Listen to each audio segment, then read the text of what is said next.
नमस्कार दोस्तों, चलिए जानते हैं राजस्थान की फटाफट 25 बड़ी खबरों को सिर्फ 10 मिनट में। लेकिन उससे पहले आप यह वीडियो किस जगह से देख रहे हैं हमें कमेंट में जरूर बताएं। राजस्थान हाउसिंग बोर्ड ने आम लोगों के लिए सस्ते 2, 3 और 4 BHK फ्लैट लाने की तैयारी की है। इस योजना से मध्यम और निम्न आय वर्ग के परिवारों को अपना घर लेने का मौका मिलेगा। सरकार का कहना है कि शहरों में बढ़ती आवास जरूरत को देखते हुए यह योजना जल्द लागू की जाएगी। RPSC ने संरक्षण अधिकारी के 12 पदों पर भर्ती का विज्ञापन जारी कर दिया है। आवेदन प्रक्रिया 24 दिसंबर से शुरू होगी। योग्य अभ्यर्थी ऑनलाइन आवेदन कर सकेंगे। भर्ती प्रक्रिया से वन और पर्यावरण संरक्षण से जुड़े विभागों को मजबूती मिलेगी। परीक्षा और चयन से जुड़ी जानकारी आयोग की वेबसाइट पर उपलब्ध कराई जाएगी।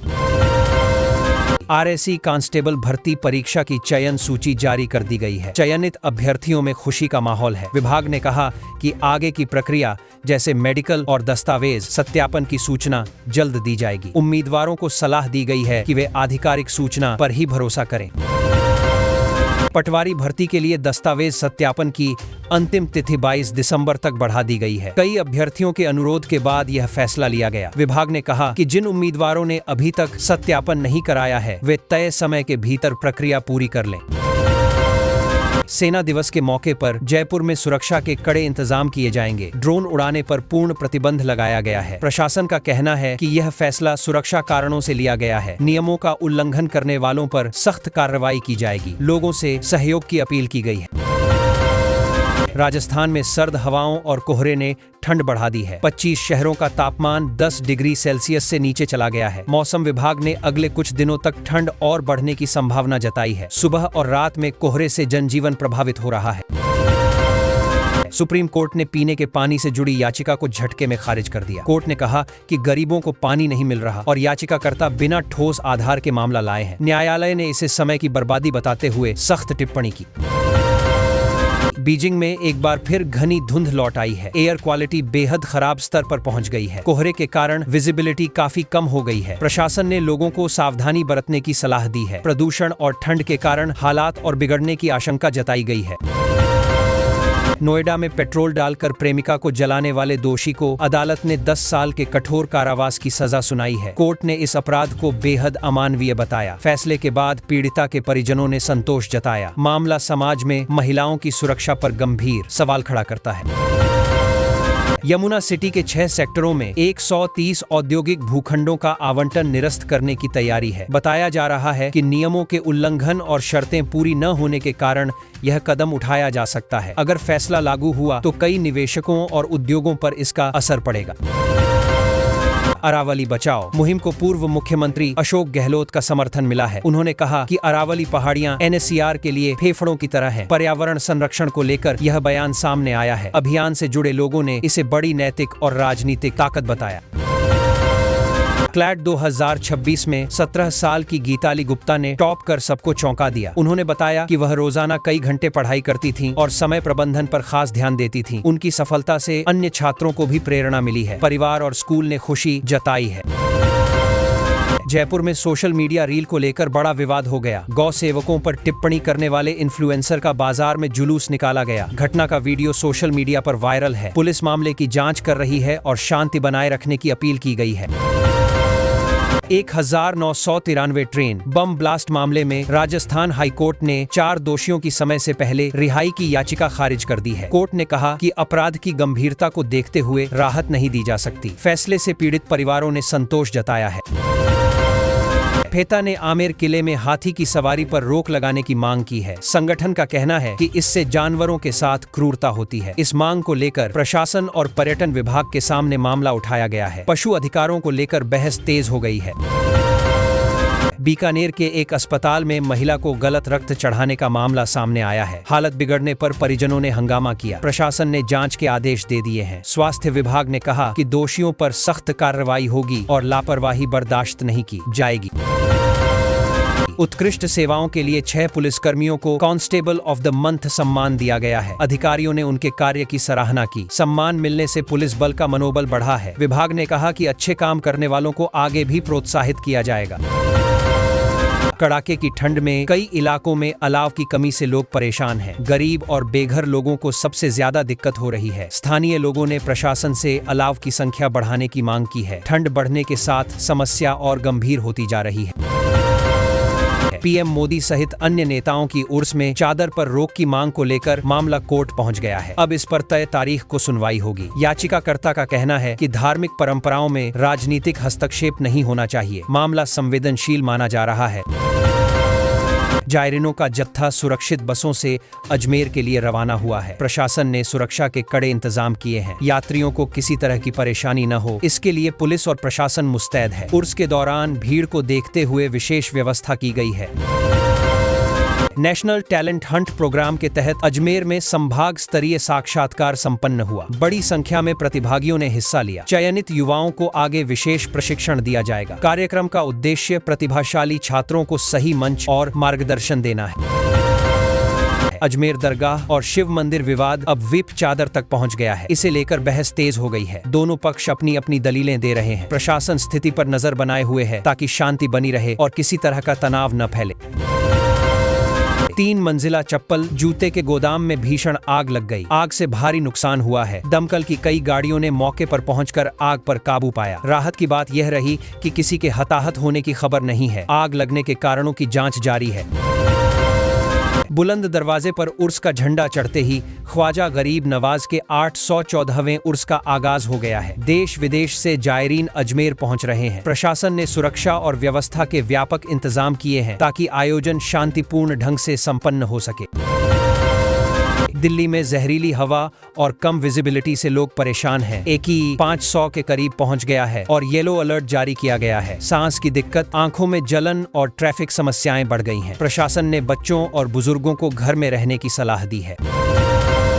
दिल्ली में नो पुक नो फ्यूल अभियान के तहत एक दिन में 31,197 पुक प्रमाण पत्र जारी किए गए। पेट्रोल पंपों पर लंबी कतारें देखने को मिली। सरकार का कहना है कि इस अभियान से प्रदूषण पर नियंत्रण होगा, जबकि लोगों को समय और अव्यवस्था की परेशानी झेलनी पड़ी।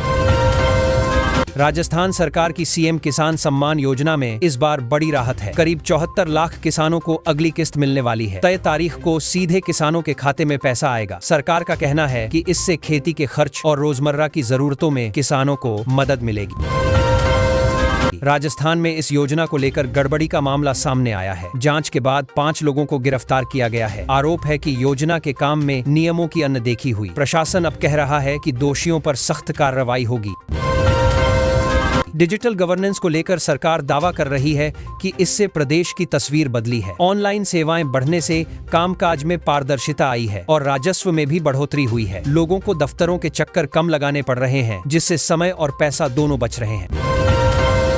सीएम भजनलाल शर्मा ने कहा है कि सरकार गरीब को गणेश मानकर काम कर रही है। उनका कहना है कि बिना किसी भेदभाव के योजनाओं का लाभ लोगों तक पहुंचाया जा रहा है। सरकार की प्राथमिकता यही है कि आम आदमी को राहत मिले और विकास जमीन पर दिखे। खजूर की खेती किसानों के लिए फायदे का सौदा बनती जा रही है। बताया जा रहा है कि एक खजूर का पेड़ 200 किलो तक फल दे सकता है। कम पानी में अच्छी कमाई होने से कई किसान अब इसकी ओर तेजी से बढ़ रहे हैं। राजस्थान के कई इलाकों में तापमान गिर गया है। सुबह शाम ठंड बढ़ने लगी है। लोग गर्म कपड़े निकालने लगे हैं और मौसम विभाग ने आगे और ठंड बढ़ने की संभावना जताई है। खासकर रात के समय सावधानी बरतने को कहा गया है।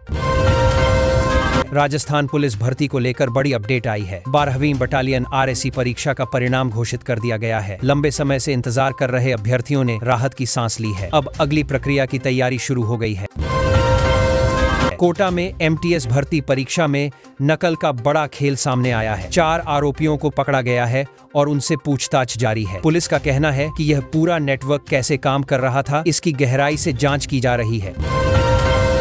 बाड़मेर से एक बेहद गंभीर मामला सामने आया है। 12वीं की छात्रा से चलती कार में दुष्कर्म किया गया। पोक्सो केस दर्ज हुए 3 दिन बीत गए, लेकिन पुलिस अभी तक आरोपियों तक नहीं पहुंच पाई है। स्थानीय लोगों में भारी नाराजगी है। मौसम विभाग ने यह भी बताया है कि प्रदेश में कड़ाके की ठंड के साथ कोहरा छाया रहेगा। कुछ इलाकों में हल्की बारिश का अलर्ट भी जारी किया गया है। सुबह के समय विजिबिलिटी कम होने से वाहन चलाने वालों को खास सतर्क रहने की सलाह दी गई है। है। झुंझुनू में MD ड्रग्स फैक्ट्री पर प्रशासन ने बुलडोजर चला दिया। करीब 100 करोड़ की नशीली सामग्री जब्त होने के बाद यह बड़ी कार्रवाई हुई। वीडियो भी सामने आया है। प्रशासन का कहना है कि नशे के कारोबार पर कोई नरमी नहीं बरती जाएगी। जयपुर में कांग्रेस के कई बड़े नेताओं समेत करीब 100 कार्यकर्ताओं को पुलिस ने हिरासत में लिया। प्रदर्शन के दौरान पुलिस और कार्यकर्ताओं के बीच धक्का मुक्की भी हुई। मामला केंद्रीय एजेंसियों के कथित दुरुपयोग के विरोध से जुड़ा हुआ बताया जा रहा है। कांग्रेस ने प्रदेश में केंद्रीय एजेंसियों के दुरुपयोग का आरोप लगाते हुए प्रदर्शन किया। पार्टी नेताओं का कहना है कि राजनीतिक दबाव बनाने के लिए एजेंसियों का इस्तेमाल हो रहा है। सरकार की तरफ से कहा गया है कि एजेंसियां कानून के तहत काम कर रही और है। जयपुर में 180 करोड़ रुपए की जमीन का मामला चर्चा में है। बताया जा रहा है कि JDA की तरफ से कोर्ट में पैरवी के लिए कोई वकील नहीं पहुंचा, जिससे जमीन हाथ से निकल गई। इस लापरवाही पर अब सवाल खड़े हो रहे हैं। जयपुर में वोटर लिस्ट को लेकर बड़ा बदलाव सामने आया है। अब शहर में 42 लाख मतदाता हैं। SIR प्रक्रिया के बाद करीब 5 लाख नाम हटे हैं। लोग जानना चाहते हैं कि नाम क्यों कटे और आगे इसे कैसे ठीक कराया जा सकता है। राजस्थान सरकार ने मिलावटखोरों के खिलाफ सख्त कदम उठाने का फैसला किया है। पहली बार एक खास निगरानी टीम बनाई जा रही है जो खाद्य पदार्थों की जांच करेगी। सरकार का कहना है कि इससे आम लोगों को शुद्ध सामान मिलेगा और मिलावट करने वाले व्यापारियों में डर बनेगा। राजस्थान पुलिस कांस्टेबल भर्ती 2025 का फाइनल रिजल्ट जारी कर दिया गया है। अभ्यर्थी आधिकारिक वेबसाइट से रिजल्ट डाउनलोड कर सकते हैं। लंबे समय से इंतजार कर रहे युवाओं में खुशी है और अब आगे की प्रक्रिया को लेकर तैयारी शुरू हो गई है। राजस्थान ATS और ANTF ने संयुक्त कार्रवाई करते हुए अवैध खनन और मादक पदार्थ तस्करी पर बड़ा प्रहार किया है। कार्रवाई के दौरान कई अहम सुराग मिले हैं। सरकार का कहना है कि ऐसे अभियान आगे भी लगातार चलाए जाएंगे। जयपुर जिले में विशेष गहन पुनरीक्षण 2026 के तहत प्रारूप मतदाता सूची प्रकाशित कर दी गई है। प्रशासन ने लोगों से अपील की है कि वे अपने नाम जांच लें। अगर कोई गलती है तो समय रहते उसे सुधारवा लें। रिन्यू कंपनी के साथ गूगल की साझेदारी से राजस्थान में एक 150 मेगावाट की सौर परियोजना लगेगी। इससे राज्य में हरित ऊर्जा को बढ़ावा मिलेगा। सरकार का कहना है कि इससे रोजगार भी पैदा होंगे और बिजली उत्पादन मजबूत होगा।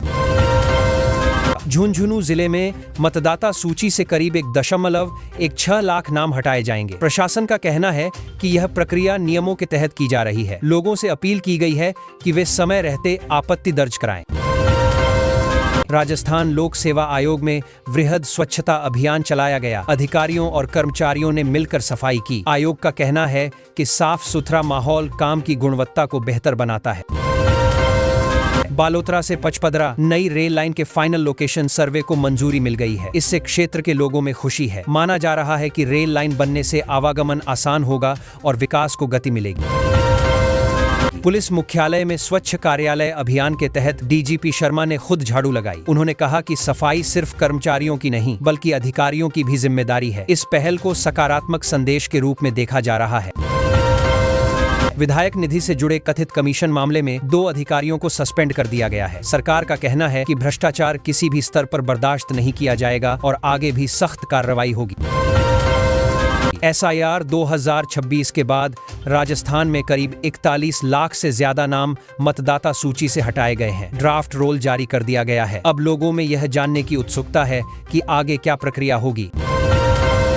विधायक फंड घोटाले पर भजनलाल सरकार ने बड़ा एक्शन लिया है। 2 बड़े अधिकारियों पर कड़ी कार्रवाई की गई है। सरकार का दावा है कि पारदर्शिता बनाए रखने के लिए जांच लगातार जारी रहेगी। राजस्थान सरकार के 2 साल पूरे होने पर मुख्यमंत्री भजनलाल शर्मा ने कांग्रेस पर हमला बोला है। उन्होंने कहा कि पिछली सरकार में भ्रष्टाचार की आदत बन गई थी, जिसे उनकी सरकार खत्म करने का काम कर रही है।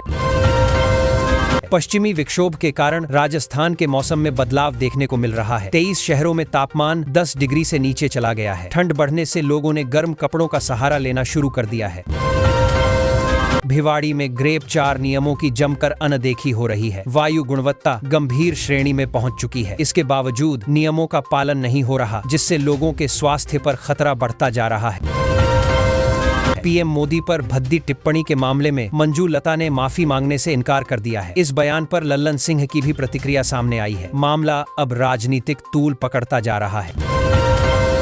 वन मंत्री ने अलवर जिला विकास प्रदर्शनी का अवलोकन किया और एक पुस्तिका का विमोचन किया। उन्होंने कहा कि जिले के विकास कार्यों को जनता तक पहुंचाना जरूरी है ताकि लोग योजनाओं से जुड़ सकें। निगम, जेडीए और आवासन मंडल कार्यालयों में स्वच्छता श्रमदान महाअभियान चलाया गया। कर्मचारियों और अधिकारियों ने मिलकर सफाई की। अभियान का उद्देश्य शहर को साफ और व्यवस्थित बनाना है। राजस्थान विश्वविद्यालय अंतर महाविद्यालय एथलेटिक्स प्रतियोगिता का शुभारंभ हो गया है। विभिन्न कॉलेजों के छात्र इसमें हिस्सा ले रहे हैं। खेलों के जरिए छात्रों में अनुशासन और टीम भावना बढ़ाने पर जोर दिया गया। राजस्थान